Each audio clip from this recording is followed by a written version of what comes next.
Welcome to Pop Culture Parenting, the retrospective podcast where we review the media that raised us and discuss how we are sharing it with our children. I am one of your hosts, Niels RY, aka Is It the Shoes? And I am Shannon Smith, aka Wanna Be Like Mike, until I found out I couldn't. And this is Pop Culture Parenting. As you all may know, the faithful members of the Pop Cult probably noticed, Clyde Jones isn't with us, and it is for a very good reason. We are excited to share that Clyde has recently welcomed a new member into his household. His baby girl just recently came to their household, so we are sharing our love to Clyde, to Nikki, to Kosi. Excited for the new member of the house. And this also means that Pop Cult Parent is going to be mostly held down by myself and Shannon for the next couple of months. We are an equity-based organization, so we make sure that all members of the Pop Cult have parental leave, and so we are allowing Mark to get paid with the immense salaries that we have here at Pop Cult Parent and have time off so he can take care of his kid. And what is the benefit again? I think it's 125% of his normal pay while on leave. We add that little. Nah, Shannon, I think you forget how fantastic Pop Cult Parent Incorporated is. It's actually 150 of the pay. Yeah. Yes. Balling outrageous over here. We are trying to be the new Google. I digress. So let's continue on with the episode. This episode is going to all be about The Last Dance. The Last Dance, if you have been living under a rock or sports aren't your thing, I don't know what's going on with you, but if you haven't heard about The Last Dance is a 10-part documentary all about Michael Jordan and the last season that him, Scottie Pippen, Phil Jackson, and Dennis Rodman played on the 97-98 Bulls? Yeah, I think that was the last one, 97-98. The world champion 97-98 Bulls, the last time the Chicago Bulls won their championship, the sixth championship in Bulls history. So this was a 10-part documentary, went over for 5 weeks, all on ESPN. It was originally supposed to come out in June of this summer after the NBA Finals. But thanks to that good old Rona, the powers that be realized that we were all at home and we were all begging for this documentary. So it would be advantageous for them to do it. And oh, did it work. They made a lot of money because we all were watching The Last Dance. My. Yeah, on some real, we hardly watch anything like on TV as it's happening. It's usually I'll watch this on Hulu 2 days later, this, that. This one, and I mean, I said this was me. Every Sunday at 9 for the last 5 weeks, I was like, all right, Julie, I'm going upstairs, and so I would just watch it by myself, the 2 episodes, as it was happening. I was like, I'm not waiting to watch it on ESPN the next day or whatever. Yeah, I agree. This is must-see TV. And to your point, Shannon, we live at a time where it's everything's on demand. We have streaming services. You don't have to watch it at 9 o'clock on Sunday. You can wait the next day. You can wait a week. But you kind of needed to watch it live. It was a thing. It was a movement. Twitter, social media was a thing too.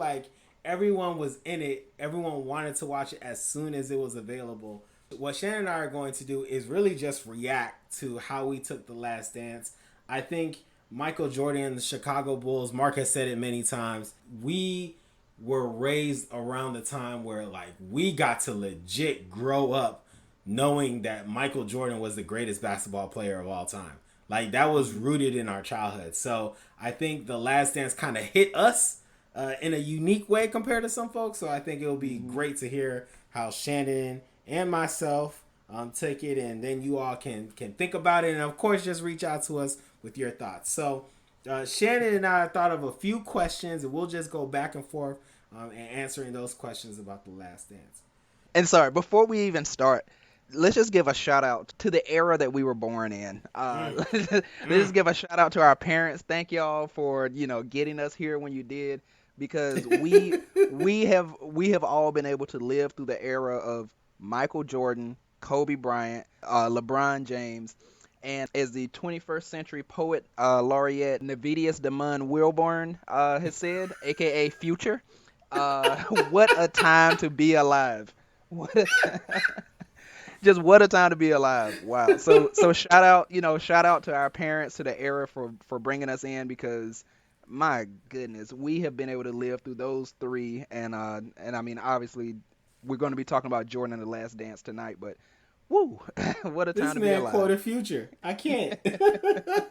Yeah, like Shannon, that's what I think was especially for our generation.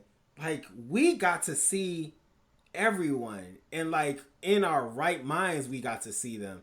So that's why I think, and I'll also say the same thing about hip hop too. While we probably won't like super versed in like the early days of hip hop, we we were like alive and were like listening to music when Biggie and Tupac were big, all the way to Kendrick and J. Cole right now. Like we are, our generation, we really got to be engulfed in the culture, and I think we are just like well suited to be experts when it comes to culture. Ain't nothing more impactful on the culture than Michael Jordan and the Chicago Bulls. Exactly. So the first question that we have is, Shannon, when you heard that this documentary was coming, what were the thoughts that you had, and how did you go getting ready to go to watch the documentary? Yeah, so first it popped up because it was one of the nights that we were recording recording an episode on this podcast.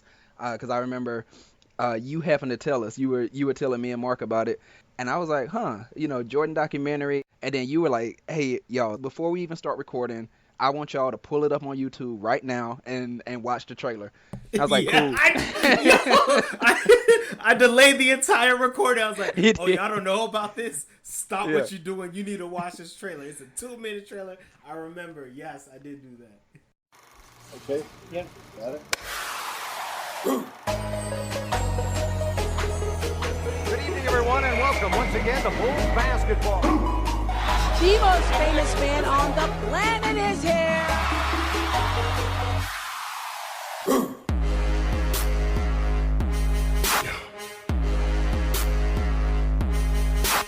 Okay, everybody.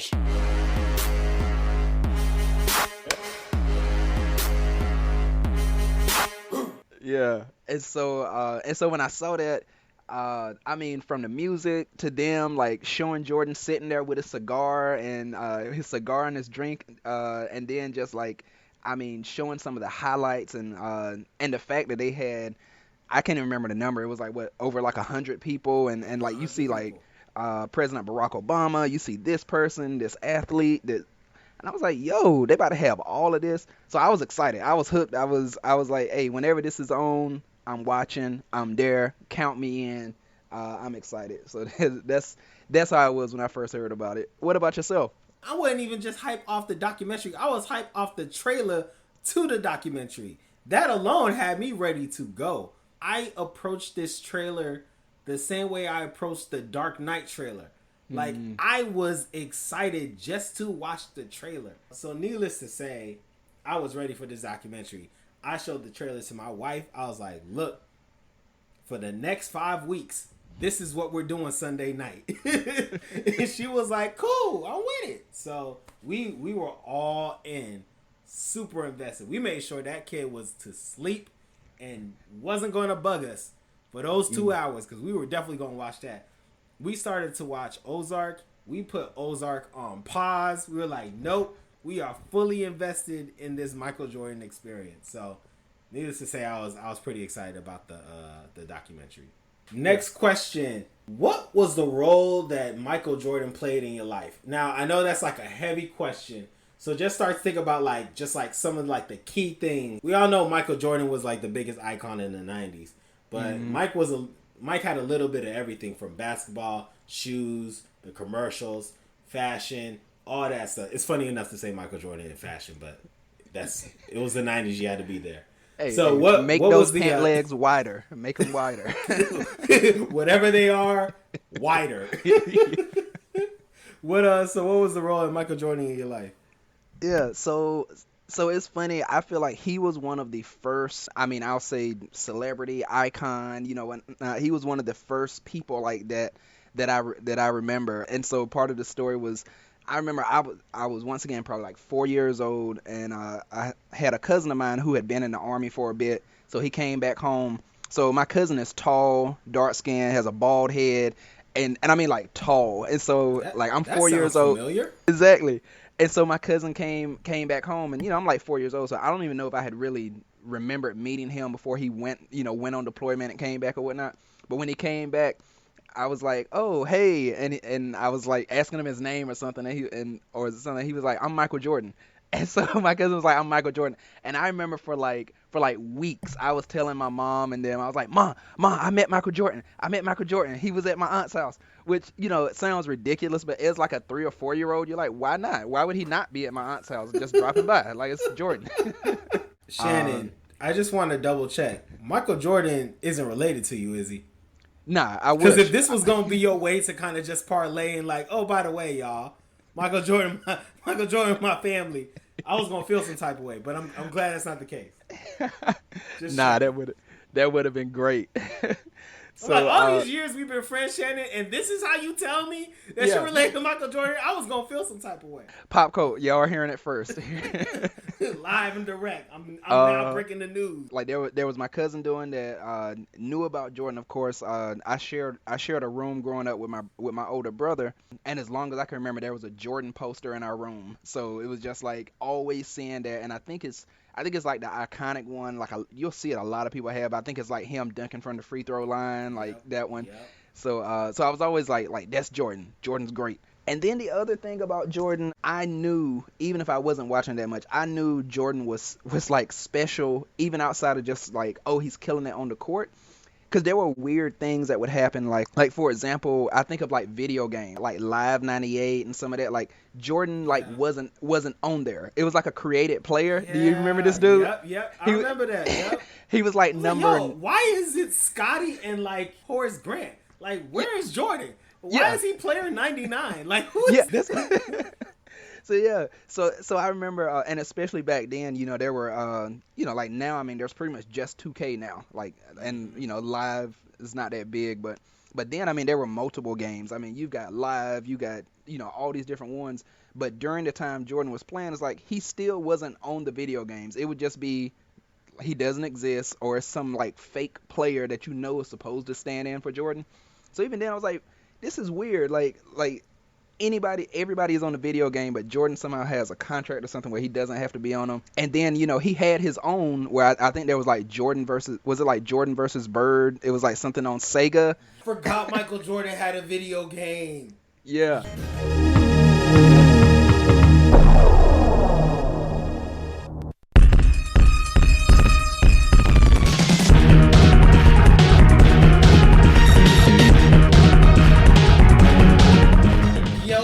Completely forgot about that. But I'll say like those are things that stood out. Like, I mean, he's special. Like what is this? Like, he's not even on the games, and if he is on a game, it's pretty much like his game, or it's something about him, even on the title. Because I think he was on the there was like another game on Sega. It was like the Dream Team, the '92 Barcelona, something like that, and I think he was on that.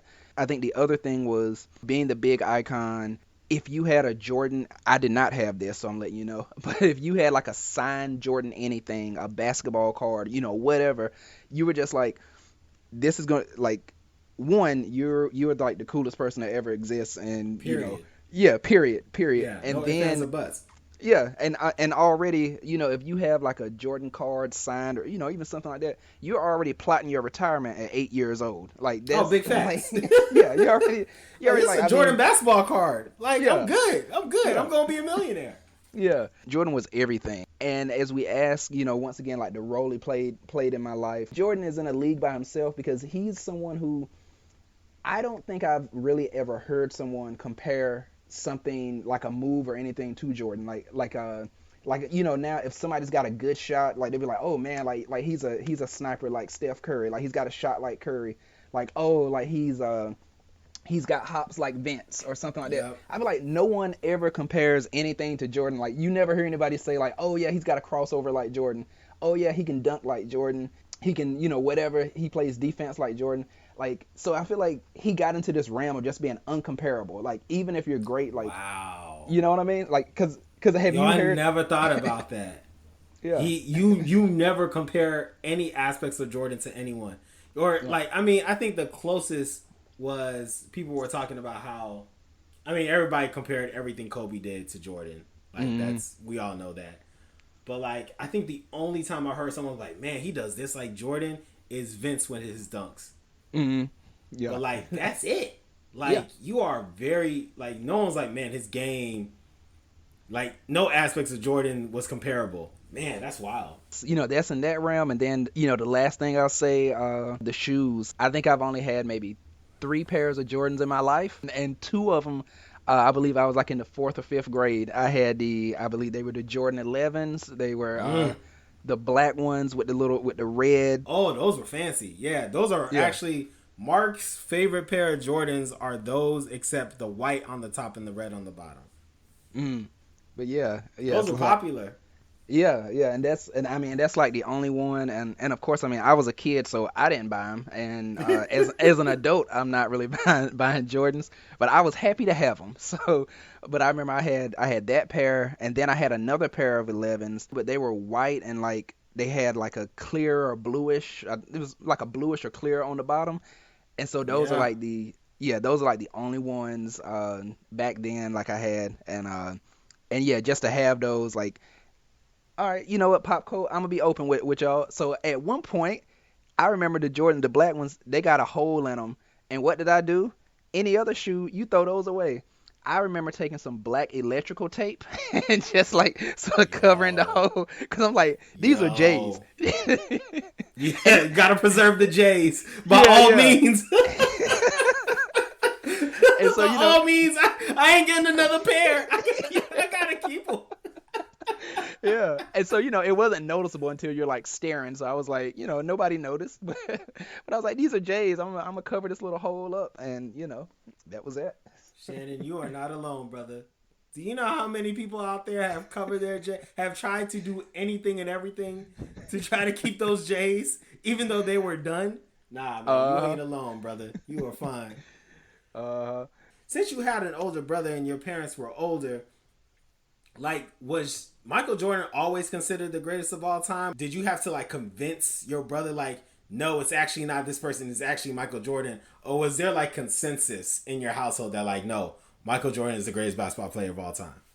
Oh, there was consensus. It was like no question. So I'll say this early on, definitely consensus. Like, no question, brother had the poster. My dad, like he'd watch basketball some. I think it was like, he was one of those people, he knew Jordan was the greatest. He was like, yeah, Jordan's great. He sort of didn't like him because he'd be like, man, they call everything for him. Like, he gets away with this. He great, but he gets away with this. Me being a little kid, once Kobe came out, Kobe was more so, early on Jordan was Jordan, but, because by the time I was watching sports and everything, he was towards the end of his career. And then, pretty much through most of life, Kobe was pretty much my Jordan, my Jordan growing up, if that makes sense. I'll jump in. Context. One, my family is from West Africa. I say this almost every episode. I think it's very important context because they're not really big on basketball. Like in the late 80s, early 90s, Ghanaians really paid attention to football/soccer, paid attention to boxing, paid attention to like other Olympic related sports. Like basketball wasn't really up there. What really kicked off Ghanaians' interest in basketball was Magic Johnson. And so when my dad came to America, you couldn't tell him nothing about Magic Johnson. He put Magic Johnson on the same level as Muhammad Ali. Like, my dad is probably, to this day, one of the biggest Magic Johnson fans ever. He didn't really know a lot about basketball, but he knew about the Lakers. He knew about the Showtime Lakers. He could talk to you around for days on Magic Johnson, Kareem, James Worthy. Like, the man loved Magic Johnson. He has a signed picture of him and Magic in the room. Now, mind you, think about this. Think of the logistics here. He took a picture with Magic Johnson. got the picture developed, and then got Magic Johnson to sign that picture with him, and that is framed in the house. That's how much this man likes Magic Johnson. I want to say I was maybe 6 or 7 years old, and my dad was like, Michael Jordan's the greatest basketball player of all time. Like, it was like maybe like the second championship, and my dad was like, he's like, no, Michael Jordan is the greatest of all time. Jordan won 2 championships, and my dad was convinced. He's like, no, there is nobody better than Michael Jordan. So that is like some context on like what I was walking into with this man in my life. We have said enough about Jordan. Let's jump into the documentary.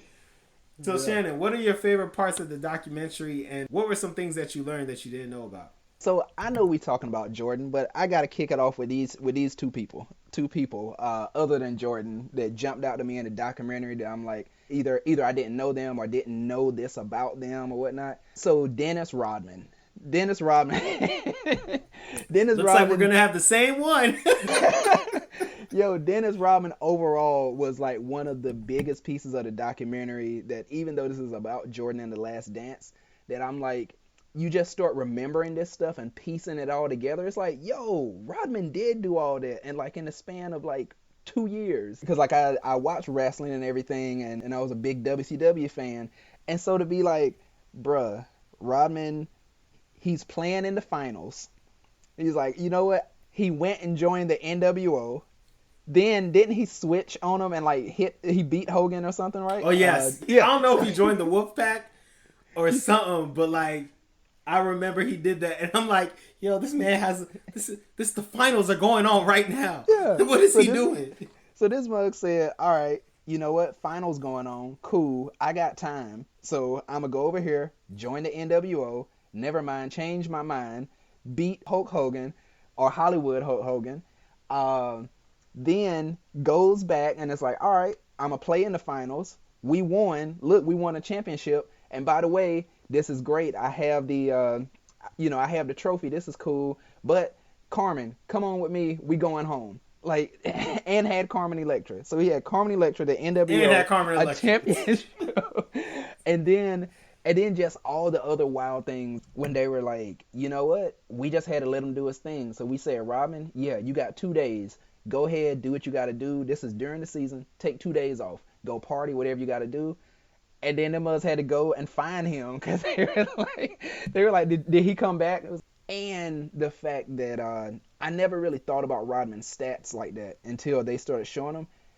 I don't think there's an NBA player around today. There's definitely not who would do what he did. Like Rodman was averaging like say five. Yeah, he was averaging like say 5.6 points or something like that. But then getting like 18, 20 rebounds, like killing it on defense. I'm like, we have nobody like that. And you know, I mean, like times are different because I get it. If I can get 12, 15 points a night, like I'm trying to do that. Average 15, 20 points or whatever. He's like, nah, like, you know, I'll do the defense stuff. I'll do the dirty work. I'll get you 20 rebounds. Maybe 6 points. Maybe. And you gotta, like, Shane, you gotta think about it like this. Like, I agree with you. We haven't seen anyone like this or do something like this. Because you gotta think, if you are good enough to get 18 rebounds at will, then that means you're probably good enough to get 20 points a game. Mm-hmm. He's like, nope, I'm just gonna get these 18 rebounds. Because, like, that is how we're going to win this game. Like, nobody thinks like that in today's NBA. Nobody's going to be like, yeah, I know I can score 20 a night, but I'm just going to get these 18 rebounds because that's how I make my bread and butter.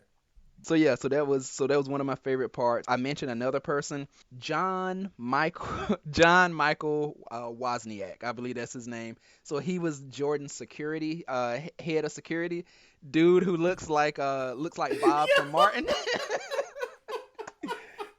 I clearly love him. This is my group me picture. Yeah. I love the dude.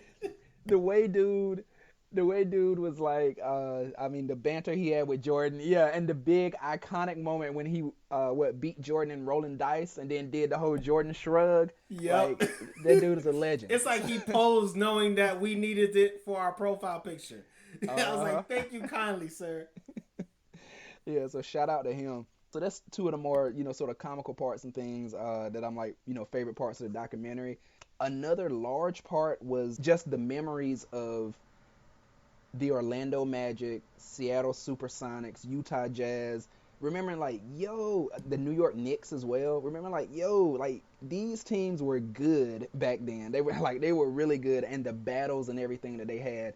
I mean, it made me even more just like nostalgic for the Seattle Supersonics, because I'm like, yeah, they were like, that was a beast of a team. And even Shan, let's talk about that for a second. Yeah, I think a lot of people nowadays, and let's keep it a buck.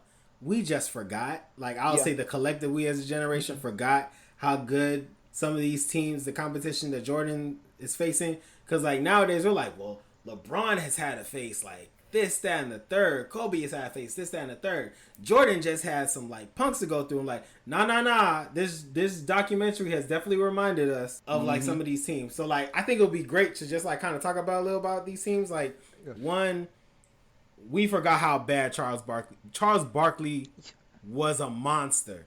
MVP. Like, he was, and he deserved that MVP. Charles Barkley was a beast. Like, I think a lot of us in our generation, we remember Charles Barkley because he was mean. Like, he was just legit mean. Then he had a commercial that was like, I'm not a role model. I was like, you are not a role model. Like, you are a monster. The Supersonics. Like, we've talked, like, I think on the podcast, we've already talked about the Sonics like a few times. Gary Payton is Gary Payton. We don't need to say anything about Gary Payton. Everybody knows Gary Payton is one of the greatest defensive players of all time. Yeah. And of course, we think about Shawn Kemp. That was Lob City before Lob City was Lob City. Exactly. Like, Shawn Kemp, like we said, Shawn Kemp is a monster. Like, I really think they legit thought of the monster. They just looked at Shawn Kemp and made a cartoon version of him. Yeah, man, like, isn't that so? Like, the Sonics were nasty, man. Yeah, like when I think of Shawn Kemp, sometimes you're just like, you say a player's name and just an image pops in your mind, or even you just remembering them playing. I feel like when Shawn Kemp comes to my mind, the images I see, it's just him on the rim. Like, it's either him going up for a dunk on someone, or it's him coming down from having dunk. Like, the image of him just walking down the court like anybody else does, or jogging back on defense, does not come to mind. It is Kemp dunking on someone. Like, that is the only image I have in my head. And we can talk about all these other teams, but the only two other ones that I want to talk about. One is the Pacers. I forgot how great the Pacers were. The Pacers, like, clearly the Pacers were a good team. Reggie Miller is like a Hall of Famer, but I forgot that the Pacers were like championship level good. And if it wasn't for the Lakers, Reggie Miller would have a championship right now. The Lakers and Jordan. So Phil Jackson is the only reason that Reggie Miller does not have a championship right now. And then the other team is the Knicks. Like, the 90s Knicks, they were just like a bunch of dudes who would fight you.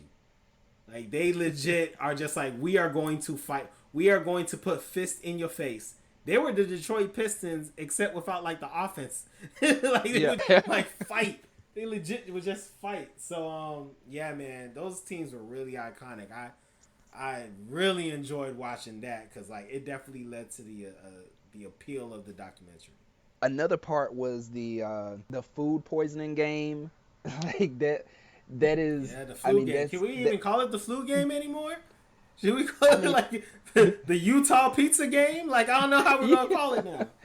Yeah, like, that was huge, because like I'd heard rumors of that before, that they were like, oh, it might not have been the flu, it might have actually been food poisoning, because I had just heard little things from reading here and there, that it was like, oh, something with Jordan and pizzas that night. I mean, regardless, like, it was still an amazing feat, because like I'm saying, it stands out because like, yeah, if you did that, if that was the flu, like, one, I mean, that's amazing. Like, if you have the flu, like, you can't do anything, like, much less go out, and drop that many points. Like, I just would have been a decoy out there, and a walking decoy at that. Like, not even running up and down the court. Facts. Facts.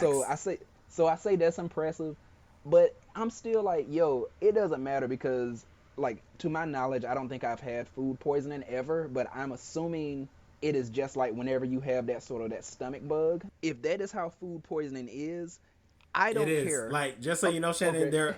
it's almost exactly the same. Okay. So yeah, so if that is the case, I do not care. The food poisoning game, whether you want to call it food poisoning or flu, it is just as impressive. Because if you've ever had that, I cannot imagine that was actually sometimes just some of my prayers and hopes that like when I was playing basketball and everything in high school, I'm like I don't want to catch a stomach bug because like I'm gonna be nothing for like 3 days. I'm not gonna play in no games. I ain't gonna practice. I don't even know if I'm gonna come to school because you just feel so bad.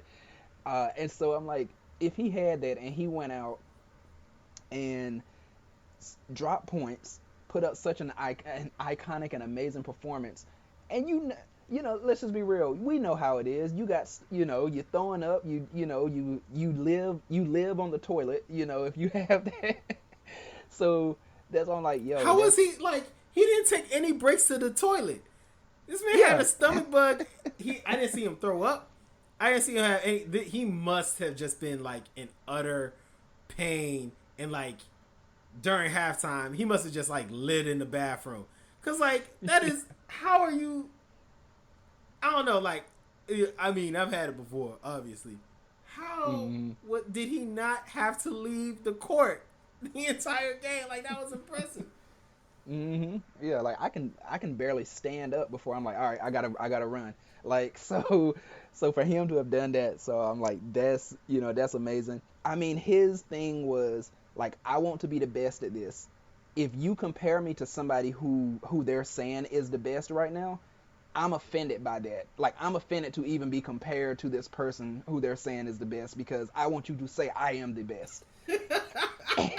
and on top of that, when it came to say competing in anything, going against someone, he did not just want to beat people. He wanted to step on your neck, make you feel like you were nothing, just destroy you, win, and then if need be, do it all again in game 2, 3, 4, whatever. And that just showed me that I'm like I want to be great in all the things I do, and I think I can do that. But like that type of dedication that you're like every waking moment I'm doing this, and the fact that I want to be number one at all costs. Like it doesn't. I don't care about your family. I don't care if this affects your livelihood. And even for those who work with me or my teammates, whatever, like to be like, look, I don't care what your reasoning is. Like I will punch you in the face if you're not as dedicated as I am. I can't do that. Literally. That This man got offended that he was getting compared to Clyde Drexler. Like, Clyde Drexler was considered at that time, I mean, folks may not remember this, but it wasn't that Clyde Drexler was just good. Folks were saying he was like the greatest two guard of all time. Like, people were like legit having a conversation, not if Michael Jordan was as good as Clyde Drexler. Is Clyde Drexler the greatest two guard of all time? Michael Jordan quickly ended the conversation. But that was like a thing. So like for him to be, it's not even like, it's one thing to be like, oh yeah, I can see why y'all are comparing us. Like the brother's really good. He's like, no, I am offended. I'm better than that dude who you're saying is one of the greatest two guards of all time. Now I'm light years better than him. And I'm going to show you something I did not know was the character that is Jerry Krause. I had no idea that the GM of the Bulls, I didn't know his name. I didn't know anything about Jerry Krause. I clearly wasn't invested in Jerry Krause when I was thinking about the Bulls. But I had no idea that he did all that, that he was the figure that he was. And arguably is one of the greatest general managers of all time. But I think what is unique, and I've saw this on social media a few times, is when you think about Space Jam and you think about what's the man's name, Swackhammer. Yeah, I'm like, yo, that's Jerry Krause. Like they legit just made Jerry Krause the bad guy in Space Jam. Yeah, short, round belly, hilarious. All of that. That's him.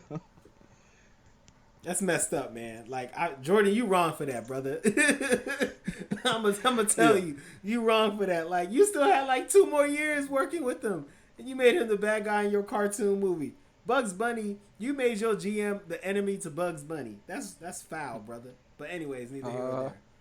Michael Jordan jamming to an unreleased Kenny Lattimore track. So here's the thing, Shannon. Do you think he was actually listening to Kenny Lattimore? This is like a topic of conversation around the country. Do you think he was listening to Kenny Lattimore? I had to think of I was thinking about it, and I'm like, I can't think of any Kenny Lattimore song that's like from the way he was moving that has that much going on in the beat. Like, was Kenny spitting? Like, was there like a portion in there? Because I'm like, so I'm like, nah, I don't think it was Kenny Lattimore. And Kenny Lattimore is a great artist, but I'm just like, to be like, all right, I'm getting pumped. I'm getting pumped for this game. This is what's getting me hyped. I got my shades on. I'm in my zone. And then just for somebody to be like, oh, what you listen to? Oh, Kenny Lattimore. Nah, it was. He's a friend of mine. So nah, I don't think it was Kenny Lattimore. But if it was, I just wonder what song was it? Like, I really want to know what Kenny Lattimore song got him jamming to that before a game. Thinking about a documentary like this, like, what else do you think deserves a documentary like this?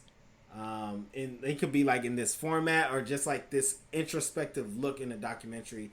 What things do you think could be covered like that? Yeah. So I'll say three. I think three people come to mind. One is no surprise, Dennis Rodman. I think Dennis Rodman has to get a documentary like this because,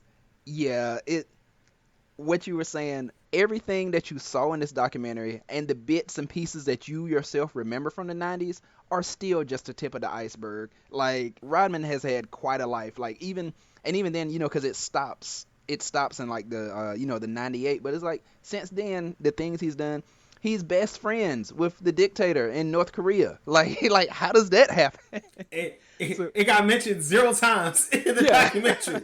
Like, oh, by the way, he is our best asset in having conversation with North Korea. Yeah. Like, get out of here. That guy right there. Yeah. So I'll say the three are Dennis Rodman. I think Dwayne "The Rock" Johnson. I think there needs to be one for him because it's just all the things that he's done. So Shannon, that is a great pull, brother. Yes, I agree. Yeah, I agree. Because just his wrestling things themselves are like this is a lot. Like, from when you came in as Rocky Maivia to leaving as The Rock. So, and everything you've done in between. But even then, before, we're talking like, you played football at the U, right? Yeah, played football at the U. Yep. So just like, how was that? I know he mentioned he was broke. He had like a couple dollars in his pocket. I don't know if this is if it's fact, but I know I've been hearing he's like maybe the highest paid actor or made like the most in the last year or two in terms of actors. Shannon, this is a fact. Not only that, he is the biggest action movie star of all time. I kid you not. I feel weird saying it, but it is a fact. The Rock is the biggest action movie star of all time.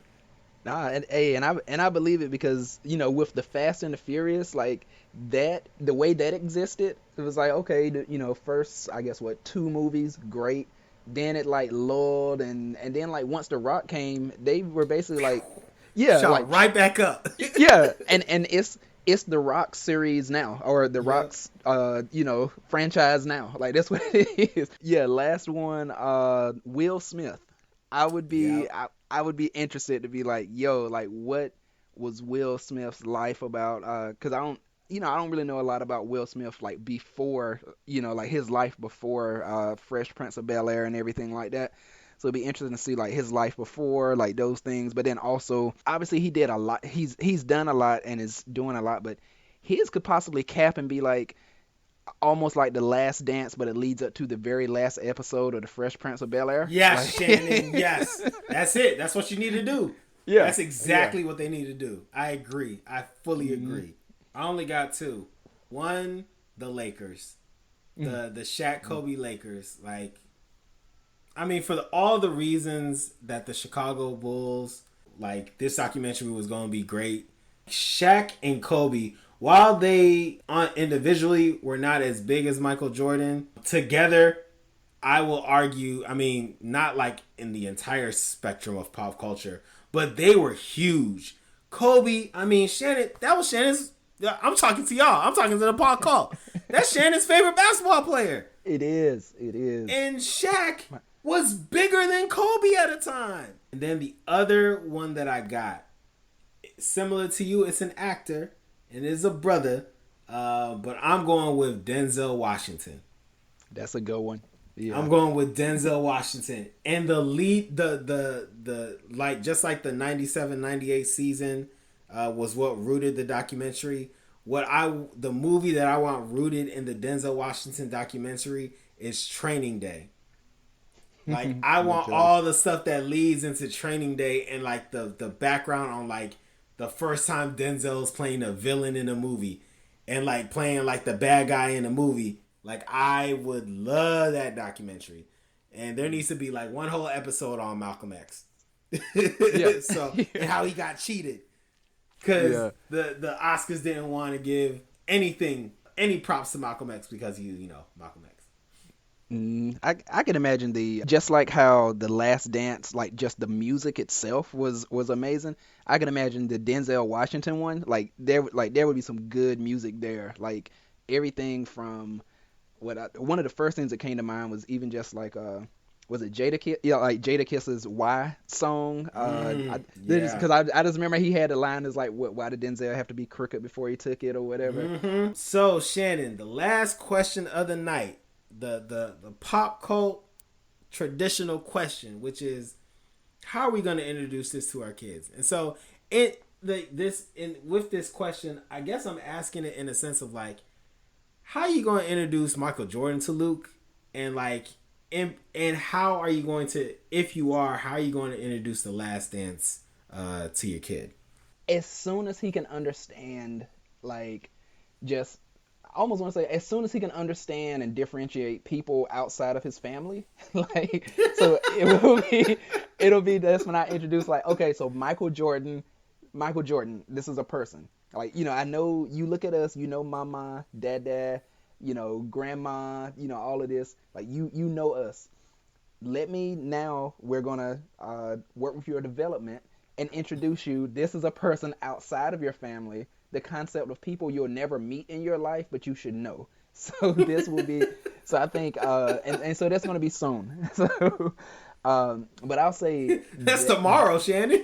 Yeah, basically tomorrow. So, but yeah, I would say like early on, and I mean, I think especially if he seems to show any type of interest in basketball, just like, oh, I like to put the ball in the basket, or dribble some. I'm like, yep, let's start this combo. So Michael Jordan was the greatest player ever, and ... go in from there. So yeah, early, and this actual documentary, my guess is probably when he's like 6, 7, something like that. And I mean, the only reason I say that is just because, I mean, maybe younger he might be able to sit through, but like, when I feel, I'm like, okay, like you can really soak it in. And I think like when he's seen some basketball played, because I think, to any little kid, when you see, whether it's NBA players or just older people in general that can play ball, you see people dunking, you see, oh, this person can shoot, they're quick. So you're going to start developing in your head, like, oh, okay, like this is what good basketball looks like. As soon as he starts doing that, I'm like, let's see this documentary, because this is like, yes, you're seeing what people can do, but let me show you what the greatest ever has done. So let me spoil what you think is good basketball and show you greatness. Yeah, brother, mine's going to be very similar. So, when I foresee what's going to happen is Ian's going to be like, man, Luka Doncic is the greatest basketball player of all time, or Zion Williamson is like the greatest basketball player, Ja Morant, greatest basketball player of all time. And I'm going to be like, well, the time has come. Ian, sit down. We are going to watch The Last Dance. And I'm going to show you why Michael Jordan is the greatest basketball player of all time. So to this day, I still think Jordan is the greatest basketball player of all time. I do not think LeBron is better. I think LeBron is a better all around like athlete, I guess, or whatever you want to call it. I don't think when it comes to like who is the greatest basketball player of all time, the answer is still Jordan. I think LeBron can catch him one day if he like plays for like another, I don't know, 6 years. He could definitely catch him at a high level. At a high level, we're going to be at a time where there's a strong possibility LeBron is number 1 in points and like in the top 5 in assists, and I don't know. I think he'll never like be up there for rebounds, but like and have like 4 or 5 maybe championships. Like that's gonna be a sick resume. It's gonna be really hard to tell people that LeBron is not the greatest of all time until they see this documentary and realize like Jordan was just something different. Like we ain't never had someone like Jordan, and we won't have. I mean, Tiger was the closest one, right? Like Tiger was the closest thing we had to another Jordan. Kobe too, of course. So like it's gonna be hard to tell folks like yes, he was great, but Jordan was just something very different. So yeah, when Ian starts to talk out the side of his neck and starts naming these random people, and it's like, this is the greatest basketball player of all time, I will sit him down. We will watch this 10-part series, and then he'll be like, you know what, Dad, my bad. Yeah. Whoever that guy is, he's really good. I think he's the best. And I'm like, you're right, son. And then we will enjoy the rest of our lives watching the 3rd or 4th potential greatest basketball player of all time, because they won't be as good as Michael Jordan. Exactly. Man. Yeah. Well, Shannon, did you have anything else before we wrap up? Nah. I mean, just like I said, aside from the fact of I started the podcast off saying this, but truly, this has just been an amazing time to be alive for us in terms of being able to see them. Because I mean, like, I know there are players that I'm like, oh yeah, it would have been great to have seen them, like, Dr. J, Wilt Chamberlain, like Bill Russell, like all of this stuff, that would have been cool to see. But the fact that, like, they happened way back then, and just the fact of like the technology that exists now, the age that we are, the way that we grew up seeing them from from Kobe first coming into the league to even, depending when we started watching basketball, I mean, we were still seeing Jordan in his prime, and seeing like LeBron as well. So for me, I don't even really get upset about the argument of like, who's the greatest. I'm just like, I got to see all 3 of them essentially in their prime during my lifetime. And I'm only in my 30s right now. So what a time to be alive, Shannon. Like you said, what a time to be alive. We're gonna put that in the show. Yeah. But yeah, that's the biggest thing I got to say. It's just like, I'm just happy that I was alive to have seen all 3 of those. And so I'm not even worried about a debate who's the greatest, even though it's like, I mean, Jordan is the greatest. Let's be real. Jordan is the greatest. And after that, like I said, I'm a huge Kobe fan, but I'm not even mad. It's like, yep, Jordan is, and I love Kobe, and LeBron is that dude. Like, I can say all of that in the same sentence. And the beautiful thing is, we're gonna see whoever the next person is in the argument in a couple of years. Like, we are young enough that we will get to see another round of this arguments in like 10 years when some of the young players start to mature a little bit more, and that's just beautiful. The one other thing I'll add, Shannon, is the beautiful thing about watching this documentary is like, I actually remember watching some of those games live, and like I was like, wow, like when it was the Suns finals, I was like, I remember sitting with my dad watching this game and being like, Charles Barkley is amazing. Like, I remember watching that. I don't know how old I was, maybe 6, 7. But like, why? Like, it was an outer body experience, remembering how it felt to watch that live. It's including the shooting over Brian Russell shot. Like that was one of the happiest things I've ever saw as like a little kid watching basketball. I remember that shot. And so it was just great I didn't think I was going to remember any of that, but the documentary, like, it was really cool to just remember actual game being played. That was really cool. But yeah, that is it. Thank you all for listening to Pop Call Parent. We have a new episode once or twice a month. You can find us on all social media at Pop Call Parent. You can email us at popcallparent@gmail.com. Don't forget to rate us, review, and subscribe. At some point, we will probably have a cadence on what we're going to say every month, but we don't know what we're going to record next. It's going to be fire, whatever it is.